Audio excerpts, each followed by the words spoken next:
News ಸಂಗಮಕ್ಕೆ ಸ್ವಾಗತ. ಮೊದಲಿಗೆ headlines.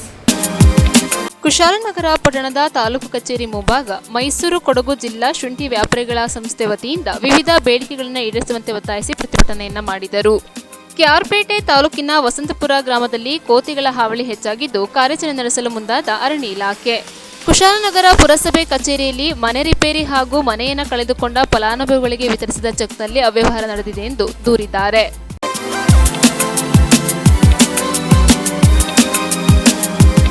Kushalnagar taluk ಕಚೇರಿ ಮುಂಭಾಗ ಮೈಸೂರು ಕೊಡಗು ಜಿಲ್ಲಾ ಶುಂಠಿ ವ್ಯಾಪಾರಿಗಳ ವತಿಯಿಂದ ವಿವಿಧ ಬೇಡಿಕೆಗಳನ್ನು ಈಡೇರಿಸುವಂತೆ ಒತ್ತಾಯಿಸಿ ತಹಶೀಲ್ದಾರ್ ಅವರಿಗೆ ಮನವಿಯನ್ನು ಸಲ್ಲಿಸಿದರು. ಕುಶಾಲನಗರ ತಾಲೂಕು ಕಚೇರಿ ಮುಂಭಾಗದಲ್ಲಿ ಮೈಸೂರು ಕೊಡಗು ಜಿಲ್ಲಾ ಶುಂಠಿ ವ್ಯಾಪಾರಿಗಳ ಸಂಘ ಹಾಗೂ ಕರ್ನಾಟಕ ರಾಜ್ಯ ರೈತ ಸಂಘ ಹಾಗೂ ಹಸಿರು ಸೇನೆ ವತಿಯಿಂದ ಶುಂಠಿ ಬೆಳೆಗಾರರಿಗೆ ಭಾರಿ ನಷ್ಟ ಉಂಟಾಗಿದ್ದು, ಈ ಸಲುವಾಗಿ ಶುಂಠಿ ಬೆಳೆಯುವ ರೈತರಿಗೆ ಪರಿಹಾರ ಒದಗಿಸುವಂತೆ ಮೈಸೂರು ಕೊಡಗು ಜಿಲ್ಲಾಧ್ಯಕ್ಷರಾದ ಎಚ್.ಎನ್. ರಾಜಶೇಖರ್ ಅವರ ನೇತೃತ್ವದಲ್ಲಿ ಪ್ರತಿಭಟನೆಯನ್ನ ಮಾಡಿದರು. ಕಳೆದ ಹಲವಾರು ವರ್ಷಗಳಿಂದ ಶುಂಠಿ ಬೆಳೆಯನ್ನೇ ಅವಲಂಬಿಸಿಕೊಂಡು ಬದುಕುತ್ತಿರುವ ರೈತರಿಗೆ ಕಳೆದ 2 ವರ್ಷಗಳಿಂದ ಅತಿ ಕಡಿಮೆ ಬೆಲೆ ಇರುವ ಕಾರಣದಿಂದ ಮತ್ತು ಜೊತೆಯಲ್ಲಿಯೇ ಹೊಸದಾಗಿ ಹರಡುತ್ತಿರುವ ಹಳದಿ ರೋಗದಿಂದ ರೈತರಿಗೆ ಲಕ್ಷಾಂತರ ರು ನಷ್ಟವಾಗಿದೆ. ಸದರಿ ರೋಗವು ಈ ವರ್ಷದಲ್ಲಿ ಅತಿ ಹೆಚ್ಚು ಶೀಘ್ರವಾಗಿ ಹರಡುತ್ತಿದ್ದು, ಯಾವುದೇ ಔಷಧಿ ಸಿಂಪಡಿಸಿದರೂ ಹತೋಟಿಗೆ ಬರುತ್ತಿಲ್ಲ. ಇದರಿಂದ ಸಾವಿರಾರು ಎಕರೆಯ ಶುಂಠಿ ನಿಂತಲ್ಲೇ ಕೊಳೆತು ಹೋಗುತ್ತಿದೆ. ಹಾಗಾಗಿ 1 ಎಕರೆಗೆ 3 ಲಕ್ಷ ಪರಿಹಾರ ಕೊಡಬೇಕು. ರೋಗ ಬಾಧೆ ನಿವಾರಣೆಗೆ ಉಚಿತ ಔಷಧಿ ನೀಡಬೇಕು. 60 ಕೆಜಿಯ 1 ಚೀಲ ಶುಂಠಿಗೆ 2,000 ನಿಗದಿ ಮಾಡಬೇಕು ಎಂಬುದಾಗಿ ಎಲ್ಲ ರೈತರ ಪರ ಕರ್ನಾಟಕ ರಾಜ್ಯ ರೈತ ಸಂಘ ಹಾಗೂ ಹಸಿರು ಸೇನೆ ವತಿಯಿಂದ ತಹಶೀಲ್ದಾರ್ ಕಿರಣ್ ಜಿ ಗೌರಯ್ಯರವರಿಗೆ ಮನವಿ ಪತ್ರ ಸಲ್ಲಿಸಿದರು. ಇದೇ ಸಂದರ್ಭದಲ್ಲಿ ಉಪಾಧ್ಯಕ್ಷರಾದ ಬಿಎಸ್ ಮದನ್, ಕಬೀರ್ ಅಹಮದ್, ಕಾರ್ಯದರ್ಶಿ ಪಿಕೆ ಮುರಳೀಧರ್, ಖಜಾಂಚಿ ಖಾಲಿದ್ ಪಾಷಾ, ನಿರ್ದೇಶಕರಾದ SR Basheer, CA Raju, PA Hameed, BH ಸತೀಶನ ಸೇರಿದಂತೆ ಮುಂತಾದವರು ಪ್ರತಿಭಟನೆಯಲ್ಲಿ ಪಾಲ್ಗೊಂಡಿದ್ದರು. ಜೈ ಜವಾನ್ ಜೈ ಕಿಸಾನ್, ಜೈ ಜವಾನ್ ಜೈ ಕಿಸಾನ್, ಸಂಘ ಹಾಗೂ ಹಸಿರು ಸೇನೆ ವತಿಯಿಂದ ವಾಸ್ತವ್ಯಮೇಟಿ ಕರ್ನಾಟಕ ರಾಜ್ಯ ರೈತ ಸಂಘದ ಅಧ್ಯಕ್ಷರಾದ ಅವರ ಅನುಮತಿ ಮೇರೆಗೆ ಜಿಲ್ಲಾಧ್ಯಕ್ಷರಾದ ವರ್ತಕರ ಸಂಘದ ಅಧ್ಯಕ್ಷರು ಮತ್ತು ಹಾಗೂ ನಮ್ಮ ರೈತ ಸಂಘದ ಅಧ್ಯಕ್ಷರಾದ ಶರತ್ ಅವರ ಆದೇಶದ ಮೇರೆಗೆ ನಾವು ಅವರನ್ನು ಒತ್ತಾಯಿಸಿ ಈ ರೀತಿ ವ್ಯವಸ್ಥೆ ಆಗಿದೆ. ಶುಂಠಿ ಬೆಲೆ ತುಂಬ ಕಡಿಮೆ ಆಗಿದೆ. 600 ರೂಪಾಯಿ ಶುಂಠಿ ಬೆಲೆ ಮತ್ತು ರೋಗ ಬಾಧೆ ತಡೆಯಲಾರದೆ ಈ ಒಂದು ಕಾರ್ಯಕ್ರಮವನ್ನು ಹಮ್ಮಿಕೊಂಡು ತಹಶೀಲ್ದಾರರ ಮುಖಾಂತರ ಸರ್ಕಾರದ ಮಟ್ಟದಲ್ಲಿ ನಮಗೆ ಸರಿಯಾದ ವ್ಯವಸ್ಥೆ ಮಾಡಿಲ್ಲ ಅಂದರೆ ರೈತರು ಆತ್ಮಹತ್ಯೆ ಮಾಡಿಕೊಳ್ಳುವುದು ನಿಶ್ಚಿತ ಎಂದು ಈ ಮೂಲಕ ತಿಳಿಸುತ್ತೇನೆ. ಈ ದಿನ ರೈತ ಸಾಲಗಾರನಲ್ಲ, ಸರ್ಕಾರವೇ ಬಾಕಿದಾರ ಅಂತ ಈ ಸಭೆಯಲ್ಲಿ ಹೇಳ್ಬೋದು. ಈ ಪ್ರತಿಭಟನೆ ಏನಕ್ಕೆ ಮಾಡ್ತಿದ್ದೀವಿ ಅಂತ, ರೈತರು ಇವತ್ತು ಯಾವ ರೀತಿ ರೈತ ಇಲ್ಲ ಅಂತ ಹೇಳಿದ್ರೆ ಯಾವ ರೀತಿ ಇಲ್ಲಿ ನಮ್ಮ ದೇಶ ನಡೆಯುತ್ತೆ ಅನ್ನೋದಕ್ಕೆ ಒಂದು ಉದಾಹರಣೆ. ರೈತ ಇಲ್ಲ ಅಂದರೆ ಯಾವುದೇ ರೀತಿಯ ಒಂದು ಕಾನೂನು ಆಗಿರ್ಬೋದು, ಪ್ರತಿಭಟನೆ ಆಗಿರ್ಬೋದು, ಯಾವುದೂ ಸಹ ನಡೆಯಲ್ಲ. ರೈತನಿಂದ ಏನೇ ಆದರೂ ಸಹ ಒಂದು ಒಂದು ಒಂದು ಅನ್ನ ತಿನ್ನಬೇಕು ಅಂತ ಹೇಳಿದ್ರೆ ರೈತ ಬೇಕು. ಇದರಿಂದ ಏನು ಇವತ್ತು ತಹಶೀಲ್ದಾರ್ ಹಾಗೂ ತಾಲೂಕು ದಂಡಾಧಿಕಾರಿಗಳಿಗೆ ಮನವಿಯನ್ನು ಸಲ್ಲಿಸಿದ್ವಿ. ಇದು ದೊಡ್ಡ ಲೆವೆಲ್ ಹೋಗಿ ಜಿಲ್ಲಾಧಿಕಾರಿಗಳು ಮತ್ತು CM ಮತ್ತು ಸರ್ಕಾರಕ್ಕೆ ಮನವಿಯನ್ನು ಸಲ್ಲಿಸಬೇಕು ಅಂತ ಹೇಳ್ತಾ, ಸರ್ಕಾರ ದೇಶದ ಅಧಿಕಾರಿಗಳಲ್ಲಿ ಒಂದು ಪ್ರಮುಖವಾದ ಅಂಶ ಅಂತ ಹೇಳ್ಬೋದು. ರೈತ ಇಲ್ಲ ಅಂತ ಹೇಳಿದ್ರೆ ಯಾವುದೇ ರೀತಿ ಈ ಸರ್ಕಾರ ಮತ್ತು ಈ ದೇಶನ ನಡೆಯಲ್ಲ ಅಂತ ಹೇಳ್ಬೋದು. ಈ ರೀತಿ ಹಲವಾರು ರೀತಿಯಲ್ಲಿ ಈ ರೈತರ ಸಮಸ್ಯೆಗಳನ್ನ ಪಾಲಿಸಿ ಇದೊಂದು ಸಮಸ್ಯೆಯನ್ನು, ಶುಂಠಿ ಬೆಳೆ ಏನಿದೆ ಎಲ್ಲ ಬೆಳೆಗಳನ್ನು ಸಹ, ಶುಂಠಿ ಬೆಳೆ ಇರ್ಬೋದು, ಹಸಿರು ತರಕಾರಿಗಳು ಏನಿದೆ ಎಲ್ಲ ಬೆಳೆಗೂ ಬೆಂಬಲ ಬೆಲೆಯನ್ನು ಘೋಷಿಸಬೇಕು ಅಂತ ಹೇಳ್ತಾ ಈ ಮೂಲಕ ಕೇಳಿಕೊಳ್ತೀವಿ. ನ್ಯೂಸ್ ಸಂಗಮಕ್ಕಾಗಿ ಡಾಕ್ಟರ್ ಎಚ್.ಎಂ. ರಘುಕೋಟಿ, ಕುಶಾಲನಗರ. ಕುಶಾಲನಗರ ಪುರಸಭೆ ಕಚೇರಿಯಲ್ಲಿ ಮನೆ ರಿಪೇರಿ ಹಾಗೂ ಮನೆಯನ್ನು ಕಳೆದುಕೊಂಡ ಫಲಾನುಭವಿಗಳಿಗೆ ವಿತರಿಸಿದ ಚೆಕ್ನಲ್ಲಿ ಅವ್ಯವಹಾರ ನಡೆದಿದೆ ಎಂದು ಸಾರ್ವಜನಿಕರು ದೂರಿದ್ದಾರೆ. ಕುಶಾಲನಗರ ಪುರಸಭೆ ಕಚೇರಿಯಲ್ಲಿ ನಿನ್ನೆ ಮನೆ ರಿಪೇರಿ ಮತ್ತು ಮನೆಯನ್ನು ಕಳೆದುಕೊಂಡ ಫಲಾನುಭವಿಗಳಿಗೆ ಮನೆ ನಿರ್ಮಾಣ ಮಾಡುವ ಸಲುವಾಗಿ ವಿತರಿಸಿದ ಚೆಕ್ನಲ್ಲಿ ಅವ್ಯವಹಾರ ನಡೆದಿದೆ. ತಮಗೆ ಬೇಕಾದ ವ್ಯಕ್ತಿಗಳಿಗೆ ಚೆಕ್ಕನ್ನು ವಿತರಣೆ ನಡೆಸಿ ಸರ್ಕಾರದ ಹಣವನ್ನು ಲೂಟಿ ಮಾಡುತ್ತಿದ್ದಾರೆ. ಫಲಾನುಭವಿಗಳಲ್ಲಿ ತಾರತಮ್ಯ ನಡೆಸಿ 2 ಅಂತಸ್ತಿನ ಮನೆಯ ಮಾಲೀಕರಿಗೆ ಚೆಕ್ಗಳನ್ನು ವಿತರಿಸಿದ್ದಾರೆ. ಅಲ್ಲದೆ ಮನೆ ಮಾಲೀಕರಲ್ಲದಿದ್ದರೂ ಚೆಕ್ ಪಡೆದಿದ್ದಾರೆ ಎಂದು ಈ ಬಗ್ಗೆ ಸಾರ್ವಜನಿಕರು ಆಕ್ರೋಶ ವ್ಯಕ್ತಪಡಿಸಿ ನಾವು ಲೋಕಾಯುಕ್ತಕ್ಕೆ ದೂರು ನೀಡುತ್ತೇವೆ ಎಂದು ಸಂಗಮ ಟಿವಿ ಮೂಲಕ ತಿಳಿಸಿದ್ದಾರೆ. ನಮಸ್ತೆ, ನಮ್ಮ ಹೆಸರು ಕಿರಣ್ ಅಂತ ಹೇಳಿ, ನಮ್ಮ ಹೆಸರು ಶ್ರೀಕಾಂತ್ ಅಂತ ಹೇಳಿ. ನಾವು ಕಳೆದ ಒಂದು 50 ವರ್ಷದಿಂದಲೂ ಇದೇ ಮನೆಯಲ್ಲಿ ಇರೋದು, ನಮ್ಮ ತಂದೆ ಕಾಲದಿಂದಲೂ. ಇದು ನೋಡಿ, ನಮ್ಮ ಮನೆ ಏನು ಬೀಳುವಂಥ ಪರಿಸ್ಥಿತಿಲಿದೆ. ಎಲ್ಲ ಮಳೆ ಬಂದು ಫುಲ್ಲು ಶೀತಲೀಕರಣ ಆಗಿ ಇನ್ನೇನು ಒಳಗಡೆ ಇರೋರು ಯಾವ ಜೂನು ಜೊತೆ ಚೆಲ್ಲಾಟ ಆಡ್ತವ್ರೆ. 2 ಅಂತಸ್ತು 3 ಅಂತಸ್ತು ಮನೆ ಇರೋರಿಗೆ ಇವತ್ತು ಚೆಕ್ನ ನೀಡಲಾಗಿದೆ. 55,000 ಏನು ದುರಸ್ತಿಗೆ ಅಂತ ಕೊಟ್ಟಿದ್ದಾರೆ, ಅದು ಸಂಪೂರ್ಣವಾಗಿ ವಿಫಲವಾಗಿದೆ ಅಂತ ಹೇಳ್ತೀನಿ ನಾನು ಈ ಸಮಯದಲ್ಲಿ. ಇದನ್ನು ಮುಂದೆ ಇಟ್ಕೊಂಡು ನಾನೀಗ ಏನು ಉಂಟು ಮನೆ ಪೂರ್ತಿ ನೀವು ವಿಡಿಯೋ ತಗೊಳ್ಳಿ, ಎಲ್ಲ ಏನೇನಾಗಿದೆ ಅಂತ ನಾನು ನಿಮ್ಗೆ ತೋರಿಸ್ತೀನಿ ಕಂಟಿನ್ಯೂ ಆಗಿ. ಇದ್ರ ಬಗ್ಗೆ ತನಿಖೆ ಮಾಡಬೇಕು.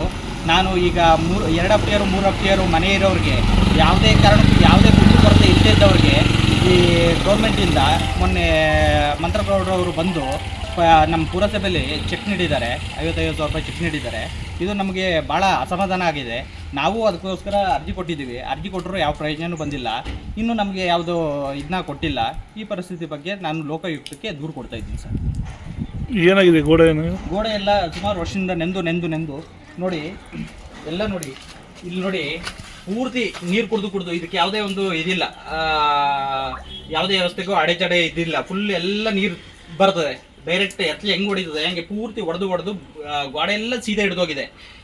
ಒಳಗಡೆ ವಾಸ ಮಾಡ್ತಾ ಇರೋರು ಜೀವನ ಕೈಲಿಡ್ಕೊಂಡು ಜೀವನ ಮಾಡ್ತಾ ಇದ್ದಾರೆ. ಇವತ್ತು ನಮ್ಮ ಅಣ್ಣ, ನಮ್ಮ ಅತ್ತಿಗೆ, ನಮ್ಮ ತಾಯಿ ಎಲ್ಲ ಇದೇ ಮನೇಲಿ ವಾಸ ಮಾಡ್ತಾರೆ. ಇವತ್ತಿಲ್ಲ ನಾಳೆ ಬಿದ್ದೋಗಂತ ಪರಿಸ್ಥಿತಿ ಇದೆ. ನಾವು ಅರ್ಜಿಗಳನ್ನ ಮನೆ ನಿರ್ಮಾಣ ಮಾಡೋಕ್ಕೆ ಎಲ್ಲ ಅರ್ಜಿಗಳನ್ನ ಹಾಕ್ತಾ ಇದ್ದೀವಿ. ಎಲ್ಲ 1 ವರ್ಷನೂ ಕಂದಾಯನ ನಿಲ್ಲಿಸ್ತಾನೆ ತಪ್ಪದಾನೆ. ಇವತ್ತಿನ 2025ಕ್ಕೂ ಕಂದಾಯ ಕೂಡ ಕಟ್ಟಿದ್ದೀವಿ. ಆದರೂ ಇದ್ರ ಬಗ್ಗೆ ಯಾರು ಗಮನ ಹರಿಸ್ತಾ ಇಲ್ಲ. ಎಲ್ಲ ಅರ್ಜಿಗಳ ಮೇಲೆ ಅರ್ಜಿ ಪಂಚಾಯತಿ ಕೊಡ್ತಾನೆ ಇದ್ದೀವಿ. ಈ ಕಾರಣಕ್ಕೂ ಯಾವುದೋ 1 ರೂಪಾಯಿನೂ ನಮಗೆ ಇಲ್ಲಿ ಗಂಟೆ ಶಾಂಕ್ಷನ್ ಆಗಿಲ್ಲ. ಆದರೂ 2-3 FTR ಬಿಲ್ಡಿಂಗ್ ಕಟ್ಕೊಂಡಿದ್ದವ್ರಿಗೆ ಇವತ್ತು ಚೆಕ್ನ ಕೊಡ್ತಾ ಇದ್ದಾರೆ ಅಂತ ಹೇಳಿದ್ರೆ ಇದು ಯಾವ ಥರ ವಿಮರ್ಶೆ ಮಾಡೋದು ನನಗಂತೂ ಗೊತ್ತಾಗ್ತಾ ಇಲ್ಲ. ಇದ್ರ ಬಗ್ಗೆ ನಾನು ನಮ್ಮ ಜಿಲ್ಲಾಧಿಕಾರಿಗಳಿಗೆ ಮತ್ತೆ ಲೋಕಾಯುಕ್ತದವ್ರಿಗೆ ತನಿಖೆ ಮಾಡಬೇಕು ಅಂತ ಹೇಳಿ ನಾನು ದೂರು ಕೊಡ್ತಾ ಇದ್ದೀನಿ ಸರ್. ನ್ಯೂಸ್ ಸಂಗಮಕ್ಕಾಗಿ ಡಾಕ್ಟರ್ ಎಚ್ ಮೃಗಕೋಟಿ, ಕುಶಾಲನಗರ. ಕೆಆರ್ಪೇಟೆ ತಾಲೂಕಿನ ವಸಂತಪುರ ಗ್ರಾಮದಲ್ಲಿ ಕೋತಿಗಳ ಹಾವಳಿ ಹೆಚ್ಚಾಗಿದ್ದು ಕಾರ್ಯಾಚರಣೆ ನಡೆಸಲು ಮುಂದಾದ ಅರಣ್ಯ ಇಲಾಖೆ.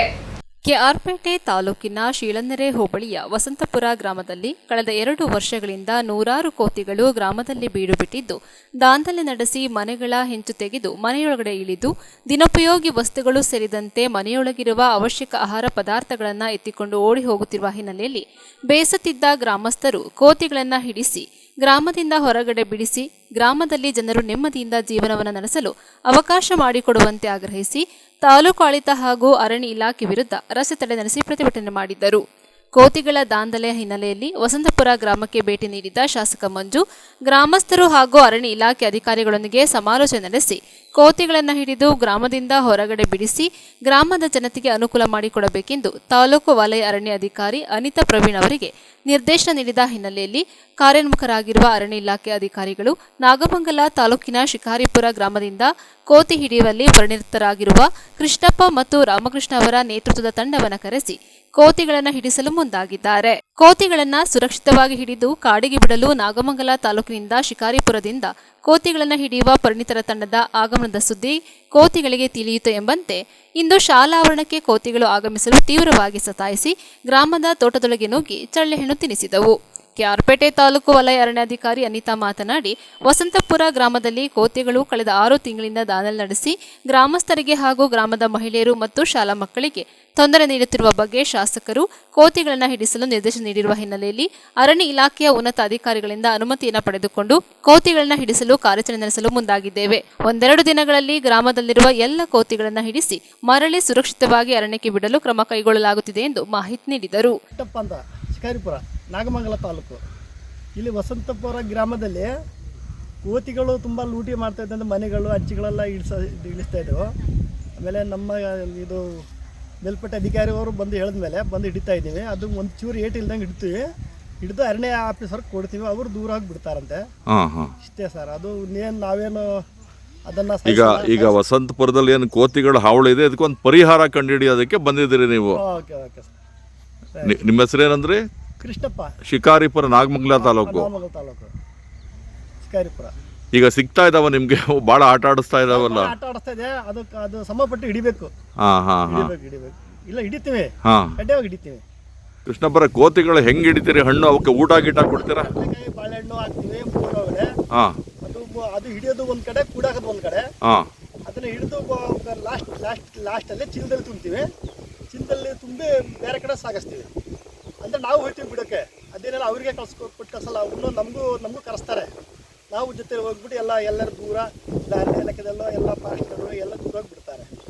ಅದನ್ನು ಏನು ಹೊಡಿಯಲ್ಲ ಏನಿಲ್ಲ, ಸ್ವಲ್ಪ ಸೇಫ್ಟಿಯಾಗಿ ಹಿಡಿತೀವಿ, ಸೇಫ್ಟಿಯಾಗಿ ಮೇವು ಹಾಕ್ತೀವಿ, ಅದಕ್ಕೆ ಸಾಕಣೆ ಮಾಡ್ತೀವಿ ಅವಾಗೆಲ್ಲ. ಈಗ ನೀವು ಬೇರೆ ಎಲ್ಲರೂ ಕೋತಿಗಳ ಹಾವಳಿ ಇತ್ತು, ಈಗ ನಿಮಗೆ ಫೋನ್ ಮಾಡಿ ಈಗ ನಾಗಮಂಗಲ ಶಿಕಾರಿಪುರಕ್ಕೆ ಬರಬೇಕಾ ಇಲ್ಲ ಫೋನ್ ಮಾಡಿದ್ರೆ ಸಾಕಾ? ಫೋನ್ ಮಾಡ್ರೆ ಹೋಗ್ತೀವಿ ನಾವು. ನಿಮ್ಮ ಫೋನ್ ನಂಬರ್ ಏನು ಹೇಳಿ? ಫೋನ್ ನಂಬರು 99 ಹಾಂ 0 ಹಾಂ 212 ಹಾಂ ಆಮೇಲೆ 8831. ಈ ಮೊಬೈಲ್ ನಂಬರ್ಗೆ ಫೋನ್ ಮಾಡಿದ್ರೆ ಸಾಕು. ಓ ಸರ್ ಸಾಕು. ನಮ್ಗೆ ಆರ್ಡರ್ ಬಂದಾಗ ಹಸ್ತನದಲ್ಲಿ ಹಿಡ್ತಿದ್ದೀವಿ, ಚಂದ್ರಪಟ್ಟಣದಲ್ಲಿ ಹಿಡ್ತಿದ್ದೀವಿ, ಆಮೇಲೆ ಹೊಳೆ ನರಸೀಪುರ ಹಿಡ್ತಿದ್ದೀವಿ, ಆಮೇಲೆ ಇಲ್ಲಿ ಕಿಕ್ಕೀರಿ ತಾವು ಹಿಡ್ತಿದ್ದೀವಿ, ಇಲ್ಲಿ ಆನ್ಗೋಳ ತಾವು ಹಿಡ್ತಿದ್ದೀವಿ. ಎಲ್ಲ ನಾವೆಲ್ಲ ಗಿರಾಕಿ ಬಂದಾಗೆಲ್ಲ ಹೋಗ್ತೀವಿ. ಅದು ಮಾಮೂಲಿ ಗಿರಾಕಿ ಬಂದಂಗೆ. ನ್ಯೂಸ್ ಸಂಗಮಕ್ಕಾಗಿ ಡಾಕ್ಟರ್ ಕೆಆರ್ ನೀಲಕಂಠ, ಕೆಆರ್ಪೇಟೆ. ವಿರಾಜಪೇಟೆ ಅರಣ್ಯ ವಿಭಾಗದ ತಿತಿಮತಿ ವಲಯಕ್ಕೆ ಒಳಪಡುವ ಪಾಲಿಬೆಟ್ಟ ವ್ಯಾಪ್ತಿಯಲ್ಲಿ ಬೀಡು ಬಿಟ್ಟಿದ್ದ ಕಾಡಾನೆಗಳನ್ನು ಅರಣ್ಯಕ್ಕೆಟ್ಟುವಲ್ಲಿ ಅರಣ್ಯ ಇಲಾಖೆ ಯಶಸ್ವಿಯಾಗಿದೆ. ವಿರಾಜಪೇಟೆ ಅರಣ್ಯ ವಿಭಾಗದ ತಿತಿಮತಿ ವಲಯಕ್ಕೆ ಒಳಪಡುವ ಪಾಲಿಬೆಟ್ಟ ವ್ಯಾಪ್ತಿಯ ಚನ್ನಯ್ಯನಕೋಟೆ, ಮಾಲ್ದಾರೆ ಸುತ್ತಮುತ್ತಲ ಕಾಫಿ ತೋಟಗಳಲ್ಲಿ ಬೀಡು ಬಿಟ್ಟಿದ್ದ ಸುಮಾರು 27 ಕಾಡಾನೆಗಳನ್ನು ಮರಳಿ ಅರಣ್ಯಕ್ಕೆಟ್ಟುವಲ್ಲಿ ಅರಣ್ಯ ಇಲಾಖೆ ಯಶಸ್ವಿಯಾಗಿದೆ. ಕಾಫಿ ತೋಟಗಳಲ್ಲಿ ಕಾಡಾನೆಗಳು ಬೀಡು ಬಿಟ್ಟಿದ್ದರಿಂದ ಕಾರ್ಮಿಕರು ಪ್ರತಿನಿತ್ಯ ಆತಂಕದಲ್ಲೇ ಕೆಲಸ ಮಾಡುತ್ತಿದ್ದರು.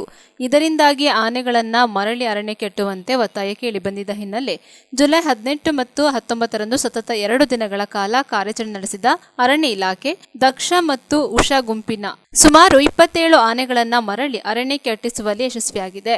ಆನೆ ಕಾರ್ಯಾಚರಣೆ ನಡೆಯುತ್ತಿದ್ದ ಹಿನ್ನೆಲೆ ಈ ಭಾಗದ ಕಾರ್ಮಿಕರಿಗೆ 2 ದಿನಗಳ ರಜೆ ನೀಡಲಾಗಿತ್ತು. ಆದರೂ ಕೆಲವು ಮಾಲೀಕರು ರಜೆ ನೀಡದೆ ಕಾರ್ಮಿಕರನ್ನ ಕೆಲಸದಲ್ಲಿ ತೊಡಗಿಸಿಕೊಂಡಿದ್ದರು ಎಂದು ಅರಣ್ಯ ಅಧಿಕಾರಿಗಳು ಮಾಹಿತಿ ನೀಡಿದ್ದಾರೆ. ವಿರಾಜಪೇಟೆ ವಿಭಾಗದ ಉಪ ಅರಣ್ಯ ಸಂರಕ್ಷಣಾಧಿಕಾರಿ ಜಗನ್ನಾಥ್, ಸಹಾಯಕ ಅರಣ್ಯ ಸಂರಕ್ಷಣಾಧಿಕಾರಿ ಗೋಪಾಲ್ ಅವರ ನಿರ್ದೇಶನದ ಮೇರೆಗೆ ವಲಯ ಅರಣ್ಯ ಅಧಿಕಾರಿ ಗಂಗಾಧರ್ ಅವರ ನೇತೃತ್ವದಲ್ಲಿ ಉಪವಲಯ ಅರಣ್ಯ ಅಧಿಕಾರಿ ಶಶಿ ಪಿಟಿ ಅವರನ್ನು ಒಳಗೊಂಡ ಅರಣ್ಯ ಇಲಾಖೆಯ ಸಿಬ್ಬಂದಿಗಳ ತಂಡ ಕಾಡಾನೆಗಳನ್ನು ಮರಳಿ ಅರಣ್ಯಕ್ಕೆ ಓಡಿಸುವಲ್ಲಿ ಯಶಸ್ವಿಯಾದರು. ಕಾರ್ಯಾಚರಣೆಯಲ್ಲಿ ಅರಣ್ಯ ರಕ್ಷಕ ರಾಜೇಶ್, ವನ್ಯಜೀವಿ ವಲಯದ ಅರಣ್ಯ ರಕ್ಷಕ ಮತ್ತು ಸಿಬ್ಬಂದಿಗಳು, ಚನ್ನಂಗಿ ಆರ್ಆರ್ಟಿ ಸಿಬ್ಬಂದಿಗಳು, ದೇವಮಚ್ಚಿ ಶಾಖೆಯ ಆರ್ಆರ್ಟಿ ಸಿಬ್ಬಂದಿಗಳು, ಟಾಟಾ ಕಾಫಿ ಸಂಸ್ಥೆಯ ಎಲಿಫೆಂಟ್ ಟ್ರ್ಯಾಕರ್ಸ್ ಭಾಗವಹಿಸಿದ್ದರು. ನ್ಯೂಸ್ ಸಂಗಮಕ್ಕಾಗಿ ಓಂಶಿಹನಿ, ಕುಶಾಲನಗರ. ಕೊನೆಯಲ್ಲಿ ಮತ್ತೊಮ್ಮೆ ಹೆಡ್ಲೈನ್ಸ್. ಕುಶಾಲನಗರ ಪಟ್ಟಣದ ತಾಲೂಕು ಕಚೇರಿ ಮುಂಭಾಗ ಮೈಸೂರು ಕೊಡಗು ಜಿಲ್ಲಾ ಶುಂಠಿ ವ್ಯಾಪಾರಿಗಳ ಸಂಸ್ಥೆ ವತಿಯಿಂದ ವಿವಿಧ ಬೇಡಿಕೆಗಳನ್ನು ಈಡೇರಿಸುವಂತೆ ಒತ್ತಾಯಿಸಿ ಪ್ರತಿಭಟನೆಯನ್ನ ಮಾಡಿದರು. ಕೆಆರ್ಪೇಟೆ ತಾಲೂಕಿನ ವಸಂತಪುರ ಗ್ರಾಮದಲ್ಲಿ ಕೋತಿಗಳ ಹಾವಳಿ ಹೆಚ್ಚಾಗಿದ್ದು ಕಾರ್ಯಾಚರಣೆ ನಡೆಸಲು ಮುಂದಾದ ಅರಣ್ಯ ಇಲಾಖೆ. ಕುಶಾಲನಗರ ಪುರಸಭೆ ಕಚೇರಿಯಲ್ಲಿ ಮನೆ ರಿಪೇರಿ ಹಾಗೂ ಮನೆಯನ್ನು ಕಳೆದುಕೊಂಡ ಫಲಾನುಭವಿಗಳಿಗೆ ವಿತರಿಸಿದ ಚೆಕ್ನಲ್ಲಿ ಅವ್ಯವಹಾರ ನಡೆದಿದೆ ಎಂದು ದೂರಿದ್ದಾರೆ.